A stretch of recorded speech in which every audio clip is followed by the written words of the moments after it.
Voici 3 conseils pour réussir tes sorties longues et être aussi éblouissant que moi lors de tes runs du dimanche. Le premier conseil que j'ai à te donner, c'est de gérer ta nutrition. Parce que lors de tes sorties longues, ton corps va utiliser, selon l'intensité, soit une majorité de lipides, soit une majorité de glucides.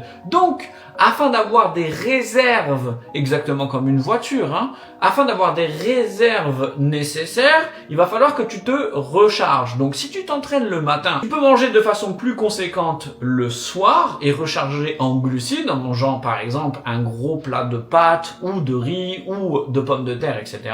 Et si tu t'entraînes plutôt dans l'après-midi, tu vas pouvoir manger un gros repas 3 heures avant, pour laisser le temps à la digestion. Le deuxième conseil que j'ai à te donner, c'est de choisir le bon timing, justement. On a des chronotypes différents. Il y a des personnes qui fonctionnent mieux le matin, il y a des personnes qui fonctionnent mieux le soir. Et il faut arrêter d'essayer de forcer les choses et de faire ces sorties longues le matin si tu vois que ça ne fonctionne pas. Le troisième conseil que j'ai à te donner, c'est de gérer en fonction de ton ressenti. Sur les sorties longues, le ressenti est plus important que les allures données. Pourquoi? Parce que les allures ne prennent pas en compte de la fatigue musculaire et ton ressenti va lui te permettre de savoir exactement si tu peux pousser plus ou si tu dois pousser un tout petit peu moins en fonction de l'énergie